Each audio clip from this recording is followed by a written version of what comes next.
Bismillahirrahmanirrahim. Assalamualaikum warahmatullahi wabarakatuh. Perkenalkan, saya Mega Iningtyas sebagai dosen mata kuliah hukum pertanahan. Di sini saya akan menjelaskan tentang hak atas tanah di Indonesia.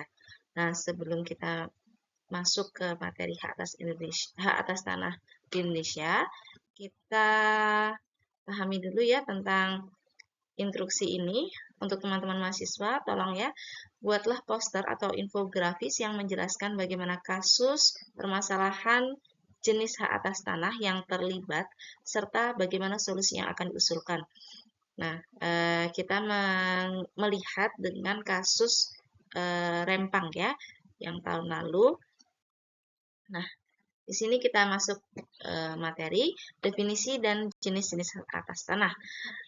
Apa sih hak atas tanah itu? Hak atas tanah adalah serangkaian kewajiban dan larangan bagi pemegang haknya untuk menggunakan dan memanfaatkan sebidang tanah tertentu. Memahami berbagai jenis hak atas tanah adalah kunci untuk memanfaatkan dan mengelola tanah secara tepat. Nah, di antaranya ada 4. Yang pertama hak milik, ada hak guna usaha, hak guna bangunan, dan yang terakhir ada hak pakai. Untuk hak milik, yakni adalah hak yang terkuat, hak penuh, dan tidak terbatas. Sedangkan hak guna usaha adalah hak untuk mengusahakan tanah yang dikuasai langsung oleh negara selama jangka waktu tertentu. Kemudian hak guna bangunan ini adalah hak untuk mendirikan bangunan atau hunian di atas tanah orang lain atau bukan miliknya selama jangka waktu tertentu. Nah, di sini ada landasan hukum hak atas tanah di Indonesia. Yang pertama ada UU-PA, yang mana terdapat pada Undang-Undang Nomor 5 Tahun 1960. Kemudian ada peraturan pemerintah tentang mengatur lebih rinci hak atas tanah itu bagaimana, yakni di Peraturan Pemerintah Nomor 18 Tahun 2021 dan Peraturan Pemerintah Nomor 24 Tahun 1997. Yang terakhir ada Peraturan Menteri ATR BPN, Peraturan Kementerian Agraria dan Tata Ruang. Kemudian ada di proses pengajuan dan pengurusan hak atas tanah. Bagaimana sih proses pengajuan dan pengurusan hak atas tanah? Yang pertama, yakni kita dapat melakukan permohonan hak atas tanah ke kantor pertanahan setempat. Nah, kemudian yang kedua yakni pemeriksaan berkas, di mana di kantor pertanahan akan memeriksa kelengkapan dan keabsahan berkas permohonan, termasuk di situ ada yang namanya pembayaran pajak secara lengkap. Nah, yang ketiga barulah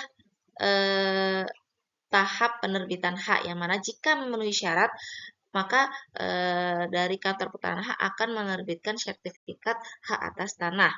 Ya, selanjutnya di sini ada hak atas tanah, yang mana dari definisi kita sudah tahu di awal tadi. Kemudian hak atas tanah ini dapat dibebani hak tanggungan dan akan berakhir apabila pencabutan hak dan secara sukarela atau berdasarkan undang-undang. Dan hak atas tanah, hak milik ini dapat dialihkan melalui jalur menukar, jual beli, hibah, warisan, dan wasiat. Selanjutnya ada hak guna usaha yang terpaut dengan waktu selama 35 tahun dan dapat diperpanjang selama 25 tahun. Objeknya adalah usaha tanah negara yang dapat diusahakan. Kemudian hak guna usaha ini juga dapat dijadikan jaminan hutang. Selanjutnya hak guna bangunan, yang mana hak ini memiliki terpaut jangka waktu selama 30 tahun dan bisa diperpanjang maksimal 20 tahun dan tidak bisa diperpanjang kembali. Peralihan haknya juga bisa beralih ke pihak lain namun harus sesuai dengan peraturan yang berlaku. Nah, selanjutnya ada hak pakai di sini, yakni hak menggunakan dan atau memungut hasil dari tanah yang dikuasai langsung oleh negara atau milik orang lain. Ya. Selanjutnya jangka waktu sesuai ketentuan dan bisa dialihkan. Itu saja dari saya. Terima kasih. Wassalamualaikum warahmatullahi wabarakatuh.